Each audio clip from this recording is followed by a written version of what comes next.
bem-vindos a mais um programa Pensando Educação, uma iniciativa da UCIP Pira 21 em parceria com a TV Unimap e com a Rádio Educativa FM.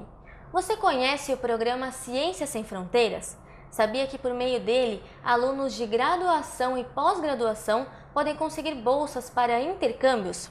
Para falar sobre o assunto, eu tenho o prazer de receber Marcelo Leite, que é coordenador da Assessoria Internacional da Unimap, e o publicitário e ex-aluno da instituição Lucas Vidigal, que foi contemplado pelo programa no ano de 2012. Obrigada pela participação de vocês. Então, Marcelo, qual é a proposta do Ciência Sem Fronteiras? A proposta do Ciência Sem Fronteiras, ela nasce assim, a partir de uma reunião da presidente Dilma com o Barack Obama. Então, Barack Obama perguntou ao presidente por que não havia tantos alunos brasileiros nos Estados Unidos estudando. E isso mexeu com a presidente, e aí em discussões dentro do Ministério da Educação, eles resolveram lançar um programa de mobilidade estudantil focado numa melhoria do conhecimento, principalmente científico, brasileiro. E aí o programa foi organizado de tal forma que algumas áreas de conhecimento foram contempladas. E desde então, milhares de alunos têm saído para diferentes partes do mundo. Bacana. E esta iniciativa é fruto de quais órgãos, Marcelo? É o MEC? É o Ministério da Educação, o MEC, né? E gerenciado pelas duas agências de fomento de pesquisa do governo federal, que é a CAPES e o CNPq. O programa já existe desde o ano de 2011. Lucas, como você soube desta ideia? Bom, eu estava vasculhando no site da Unimap e vi uma oportunidade para, na época, no começo do programa só foi Estados Unidos, devido a essa reunião da presidenta Dilma com Obama. E aí começou a abrir outros países, e o edital que eu participei era Reino Unido, Alemanha, Canadá, França e Estados Unidos. Então eu vasculhei, vi se havia minha área lá, publicidade, e estava lá na área de criativos. Então, e eu sempre tive vontade de morar em Londres, então eu apliquei, foi uma bateria de 5 meses de exames dentro da universidade, de inglês, do próprio governo britânico, até chegar ao ponto de eu conseguir a bolsa. Mas foi uma grande realização isso aí. E essa questão da internacionalização da universidade é fundamental. A Unimap faz parte dessa iniciativa, né? Marcelo, por meio deste projeto, pesquisadores também podem se fixar no Brasil. Sim, existe dentro das bolsas concedidas uma bolsa para jovens talentos internacionais voltada para professores e pesquisadores. Pode vir ao país, passar um tempo aqui e o governo brasileiro financia a vinda deles, paga salário para eles enquanto eles estiverem trabalhando em projetos de pesquisas no Brasil junto às universidades brasileiras. Contempla também isso daí. É um leque bem amplo então, né? Sim, é alunos de graduação. Agora, recentemente, abriu também para o mestrado, para algumas áreas que não contemplava para o mestrado, doutorado, pós-doutorado, e professores visitantes. Lucas, e hoje em dia, diante da realidade do mercado de trabalho, que cada vez cobra mais, é indispensável essa inserção internacional? Eu acho muito importante, porque, por exemplo, Londres é uma cidade muito cosmopolita, e na minha universidade haviam cerca de 120 nacionalidades, só naquela universidade. Então reuníamos em grupo, lá tem muito incentivo da questão da prática, e no mesmo grupo eu tinha 8 nacionalidades diferentes. E isso me ajudava bastante, a questão de respeitar a cultura um do outro, a organização, a disciplina, a dinâmica. E isso me ajudou que hoje em dia eu não vejo mais só emprego no Brasil. Eu me sinto capacitado para ver ao redor do mundo, para conhecer várias culturas e saber que eu vou poder me adaptar a elas. Bacana. Fora a língua inglesa, né? Uhum. E Marcelo, você pode explicar para quem nos acompanha como esse programa funciona? Como que os alunos são selecionados? Se é por meio de pesquisas que eles realizam? Ele funciona assim, a primeira coisa que tem que existir, a universidade ela tem que aderir ao programa. Então, a cada chamada que é feita, a gente assina um termo junto à CAPES, que nós estamos aderindo ao programa, aí nós estamos dizendo que nós aceitamos as regras. E o processo seletivo ele é todo feito pelas próprias agências do governo. A universidade, no caso a Unimep e outras universidades que aderem ao programa, ela pode criar algumas regras, mas mínimas.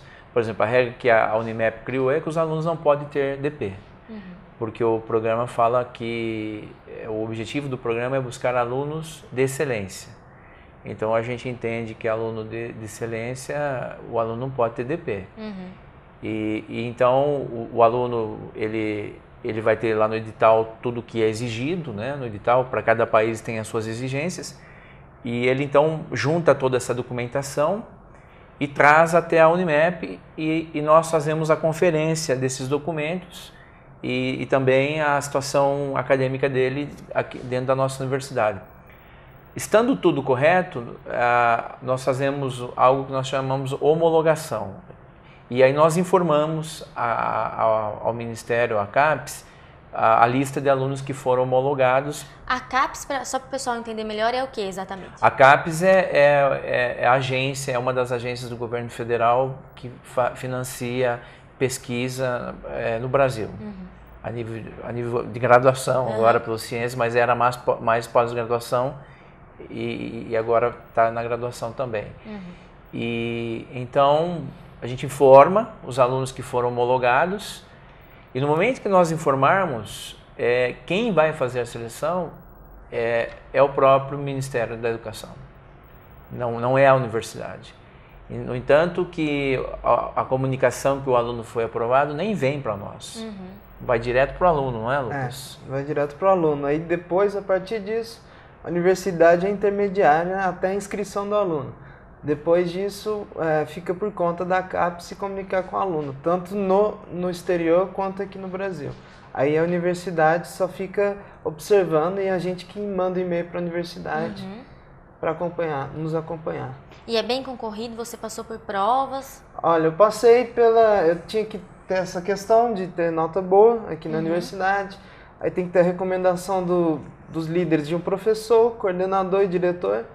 E a partir disso a CAPES seleciona, eu tenho que passar pela prova de proficiência da língua e depois eu tenho que aplicar para o governo britânico, que tem, no meu caso, não sei como funciona nos Estados Unidos, mas na Inglaterra, no Reino Unido, você aplica para o MEC, você escolhe 3 universidades. E a partir do seu histórico escolar traduzido, eles vão analisar, você faz uma carta defendendo o porquê você merece tal vaga para tal curso e após isso você é adquirido por uma das 3 universidades.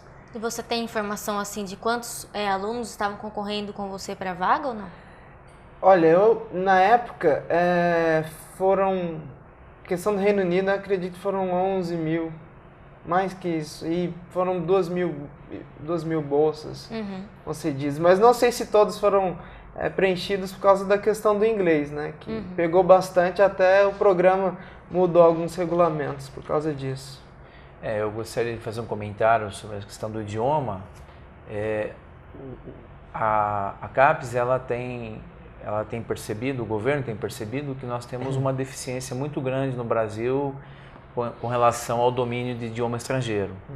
Então, muitas vagas não têm sido preenchidas porque não existe alunos suficientes com o nível de idioma exigido. Então, nós estamos assim falando basicamente no nível inglês, no nível do inglês. Existem 2 provas de proficiência. Uma se chama IELTS. E essa prova ela é para países como o Canadá, como o Reino Unido e a Austrália. E o TOEFL, que é uma prova mais específica para os Estados Unidos. Tem universidades nos Estados Unidos, tanto no Canadá, que aceita o TOEFL ou o IELTS. Na Inglaterra é só IELTS. A maioria. A maioria é só IELTS. Então, existem outras provas de proficiência que não servem para esse tipo de estudo, né? Por exemplo, existe a prova do TOEIC, que não tem objetivo acadêmico, é um objetivo mais profissional. Então, a pessoa que pretende fazer um intercâmbio para um país de língua inglesa, e não só de língua inglesa, existem outros países que também exigem também inglês. Porque tem programas na Alemanha, tem programas na Ásia que são em inglês. E na Coreia, por exemplo, tem universidade que oferece um programa todo em inglês e a exigência é que o aluno tenha domínio do TOEFL ou do IELTS. Então o aluno tem que ter esse preparo linguístico, porque se ele não tiver, ele não tem como ir, porque ele não está saindo para fazer curso de idioma. Ele está saindo para cursar uma disciplina num determinado assunto em inglês. E como que o professor trata, Lucas, o primeiro dia que você chegou lá, você teve a primeira aula? Bom, eles tratam como nativo, por isso que você tem que ter essa prova, por Bem exemplo. Não tem a questão deles ficarem soletrando, tratar como um especial. Não, todo mundo tá lá porque passou por uma seleção e foi aprovado. Então, já que você foi aprovado, você tem condição de acompanhar a aula. Dão boas-vindas e nativo. Você é como nativo lá. Todo mundo é igual. Todo mundo é igual. É cobrado de todo mundo do mesmo jeito. Não tem... E não pode chorar, né, Lucas? Não pode tem chorar. como voltar. Nem teste, as mini dissertações que fazíamos. Ele é estrangeiro, vamos pegar leve com a correção. Não. Você fez, a exigência que demandamos foi essa. Você passou, então aguenta as consequências, já que você passou. E assim. E o governo, para deixar aqui, claro, uma questão legal do governo. Na época, eu fiz um termo de adesão ao programa para conseguir a bolsa e o governo cobra boas notas. Se você pegar uma DP lá fora, você tem que voltar para o Brasil e tem que reembolsar o governo de todas as despesas que ele arcou com você. É bem rígido, realmente então, é investimento. Realmente. Mais justo, né? Se o governo está investindo nisso tudo, tem que ter cobrança, né? Marcelo, então você pode citar alguns países que fazem parte do programa só para as pessoas terem uma noção? Olha, Inglaterra, Alemanha, Estados Unidos, Canadá, Austrália, Nova Zelândia, Bélgica, Coreia, China e outras dezenas de países têm sido parte do programa. É só o aluno se preparar bem, então, que opções não faltam. O aluno tem que estar acompanhando os editais e estar preparado para aquilo que o edital vai exigir, né? Não adianta a hora que o edital sai querer correr atrás, porque aí você não tem tempo. Então, continue conosco que no segundo bloco nós vamos falar sobre os benefícios dessa experiência para a formação profissional e cidadã do aluno. Até já!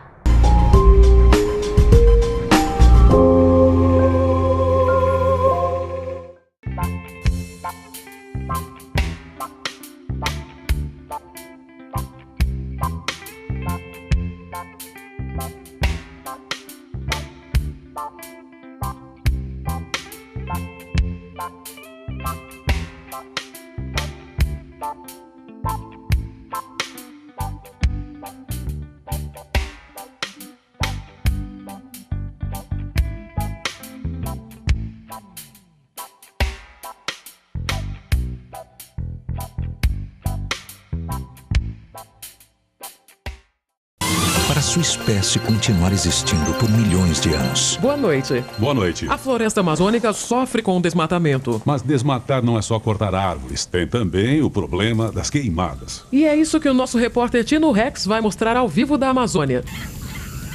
Obrigado, Estegossauro. A situação...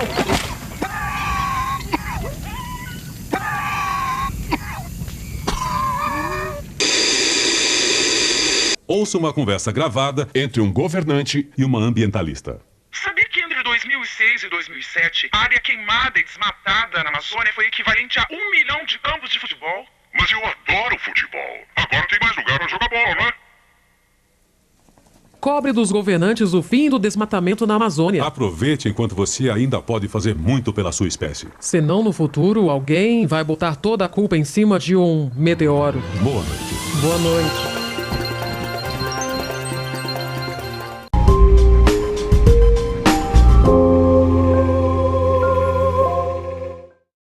Pensando em educação Educação está de volta. O tema de hoje é o programa Ciência Sem Fronteiras. Para falar sobre o assunto, eu continuo com o Lucas Vidigal, que é publicitário, ex-aluno da Unimep, que foi contemplado pelo programa em 2012, e também o Marcelo Leite, que coordena a assessoria internacional da instituição.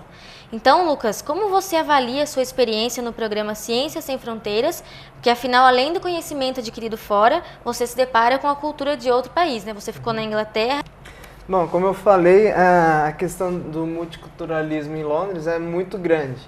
Então, além de eu tentar me adaptar à cultura inglesa, que é a questão que são muito metódicos, a questão não tem atraso, é naquele horário, e me adaptar aos outros colegas, né, que eu até me referi aqui ao grupo de trabalho.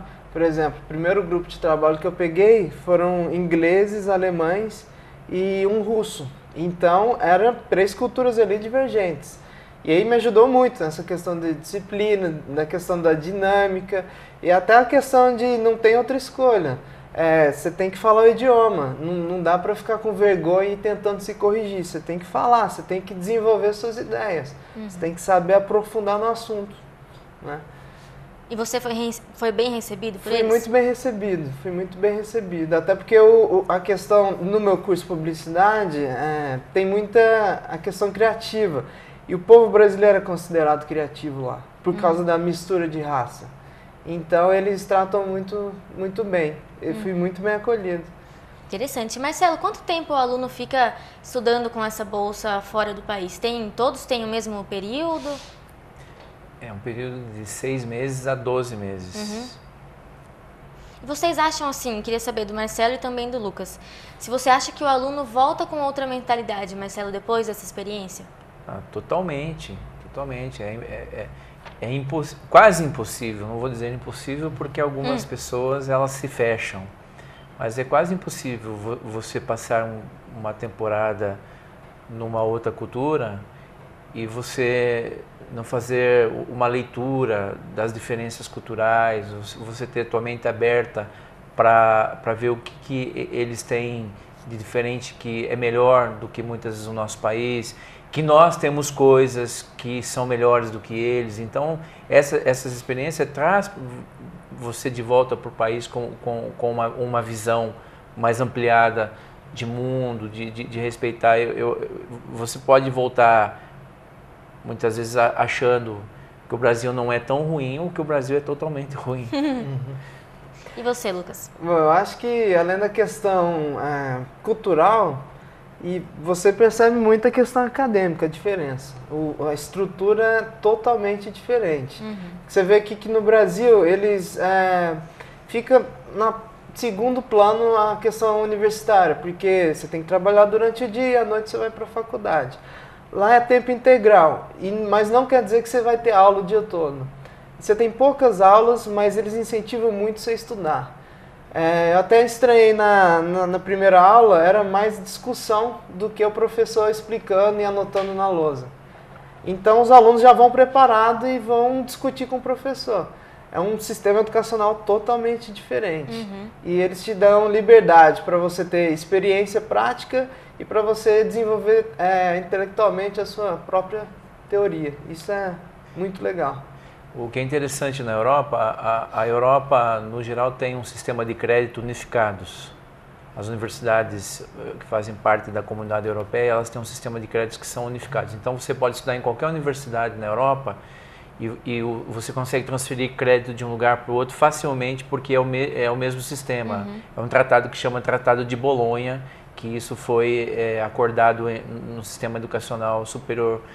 E esses créditos, o que é interessante, quando você vai estudar eles, e eu tive que estudar porque eu ajudo aqui o pessoal a fazer convalidação aqui na Unimep, é que é isso que o Lucas falou, esse sistema de crédito não considera só crédito hora-aula, porque aqui no nosso sistema brasileiro a maior parte dos créditos é hora-aula, é sala de aula e pouca prática.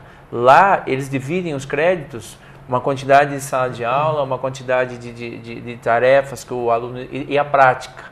Então, quando você faz essa convalidação para o sistema brasileiro, o crédito europeu ele tem muito mais hora do que a mesma quantidade de créditos no Brasil. porque ele considera todas essas fases do envolvimento do aluno. Tanto que dentro desse tratado tem o programa Erasmus, que é da União Europeia, que é o Ciências Sem Fronteiras. E também acho que está aberto para brasileiros, estrangeiros, como Ciências Sem Fronteiras. E a ideia do programa é muito bonita, né? Muito eficaz, mas não se enganem porque o aluno também enfrenta vários desafios, não é, Lucas? Com certeza. Como eu falei, eu estudei numa classe que só tinham britânicos. E aí, basicamente 95% eram ingleses, nativos, e os professores também. Eu creio que o maior desafio ali foi a minha primeira apresentação no projeto final, que deu muito nervosismo, que não bastava eu falar inglês, eu tinha que me adaptar ao sotaque local para eles entenderem bem.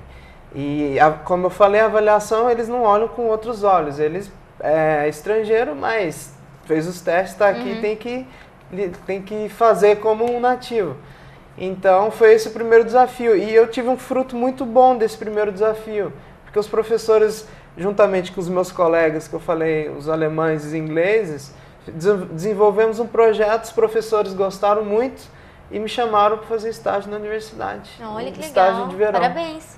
Que desenvolvemos a campanha para o DCE da universidade. Você ficou 6 meses? Fiquei 1 ano e 2 meses. 1 ano e 2 meses. Por causa do estágio, né? Prolongou 1 mês, 2 meses a mais por causa do estágio. Você pode comentar um pouco sobre o curso que você fez lá? Sim, eu fiz publicidade e propaganda. As matérias basicamente são as mesmas que tem no Brasil. Por isso que eu voltei para cá, cursei 3 anos aqui no Brasil e 1 ano lá fora. Não tive que repetir nenhum módulo aqui no Brasil, pelo fato da publicidade ser um curso globalizado, digamos. O conteúdo é o mesmo, praticamente. Isso até ajudou a eu pegar várias expressões lá, que são as mesmas expressões usadas aqui no Brasil, que nós aportuguesamos o inglês para se tratar de publicidade. Marcelo, essa internacionalização do aluno faz toda a diferença no futuro também, né? Com certeza. Hoje, assim, falando no aspecto profissional, o aluno, quando ele vai para o mercado hoje, você tem diferentes tipos de empresas que buscam esse aluno com perfil internacionalizado. Eu não gosto do termo globalizado porque na educação a gente não considera a globalização algo mais ligado ao mercado financeiro. A educação trata mais da experiência internacional com o termo internacionalizado e não globalizado. Então, a pessoa internacionalizada, ela desenvolve habilidades que o mercado procura. Ela tem uma inteligência multicultural, uma habilidade multicultural, e quando ela vai para empresas hoje, principalmente que são globais, você precisa de pessoas preparadas e que queiram, né, estar viajando, morando em outros países e que vão chegar no outro país ou mesmo vão trabalhar em projetos internacionais, mesmo estando no país dela, mas trabalham em projetos por videoconferência. É o que o Lucas falou, você vai deparar com diferentes culturas, pequenos detalhes podem ser mal entendidos, mas quando você tem essa compreensão que cultura não é algo mal, mas é só algo diferente, você vai relevar e vai passar por cima. Então é isso que o mercado procura, é uma das coisas que o mercado procura de um profissional. E existem outros meios que os alunos podem buscar por bolsas no exterior? Sim, existem muitas oportunidades. Nós estamos falando do programa Ciências Sem Fronteiras, o Lucas citou outros, que é o Erasmus. O Erasmus tem 2 modalidades. Existe uma modalidade que é só para europeus, que é o Erasmus Sócrates. E tem uma outra modalidade, que é o Erasmus Mundus, que são bolsas para pós-graduação, nível de mestrado e doutorado, não tem para a graduação no Erasmus Mundus. Então, e além disso, existem outras bolsas, outras organizações que trabalham com bolsas. Nem todas elas são como as bolsas do Ciências Sem Fronteiras, que paga tudo, mas tem algumas que dão diferentes incentivos. O que a pessoa precisa hoje é procurar, é pesquisar. Eu sempre digo para os alunos que não é impossível fazer um intercâmbio. Não acredite que é impossível. É possível, mas a pessoa tem que garimpar. Ela tem que estar procurando, se informando, e aí ela vai encontrar algo que se encaixa no que ela pode. Você tocou num ponto interessante. Lucas, todos os custos que você teve ficaram por conta do governo? Como Ficaram funciona? por conta do governo. Desde a passagem, ida e volta, até acomodação, até auxílio instalação, até um laptop que o governo dá, tudo. E salário mensal. O governo paga, deposita uma vez, bolsa para 3 meses. E assim vai pagando, assim. Eu digo que meu pai gastou menos comigo lá na Inglaterra do que gasta aqui no Brasil. Então não tem essa preocupação de que eu vou fazer um intercâmbio e não vou ter como me manter lá? Até que o Marcelo falou, diferentes programas cobrem diferentes coisas. O pessoal tinha muitos amigos do Erasmus, e eles assustavam com os benefícios do Ciência Sem Fronteiras, que é muito grande. Marcelo, então agora eu gostaria de saber de você, qual é a contribuição deste programa para a evolução da educação no Brasil? Você acha que o Brasil está preparado para atender os alunos que saem do ensino público, para dar essa oportunidade para eles também? Olha, eu acho que você toca num ponto que é um grande questionamento com relação ao Ciência Sem Fronteiras. O Ciência Sem Fronteiras ele foi criado para todos os alunos brasileiros, mas quando a gente fala que um dos grandes problemas é a deficiência do idioma, o problema que você tem é que a maior parte dos alunos que saem do ensino público, eles não têm nível de idioma para participar de um programa desse. Então, eu não sei em números, mas as críticas que têm sido feitas é essa, que as pessoas que acabam participando do programa são as pessoas que têm condição, pessoas que estudaram em colégios particulares, que tiveram a oportunidade de fazer inglês. Não que elas não tenham esse direito, todo mundo tem o direito, mas o governo tinha que preparar melhor os adolescentes dos colégios públicos para que eles pudessem chegar em condição de igualdade para concorrer às bolsas, e eles não chegam, porque eles não têm condição de fazer as provas de proficiência. Nós percebemos que ainda o governo oferece alguns cursinhos de inglês e tudo mais, mas ainda falta uma preparação mais efetiva. Isso é uma política pública eficaz com relação ao ensino de idiomas no ensino básico brasileiro. Digamos que esse programa é para suprir a carência da educação básica, né? Já que não é um longo prazo, esse programa a curto prazo você consegue resultado. Então eu gostaria de agradecer a presença de vocês aqui no nosso programa. Foi muito interessante bater esse papo sobre um assunto tão importante e um programa tão eficiente, né? Obrigado. Obrigada a você também que nos acompanhou. Aproveite e curta a página da TV Unimap no Facebook. Tchau e até a próxima edição.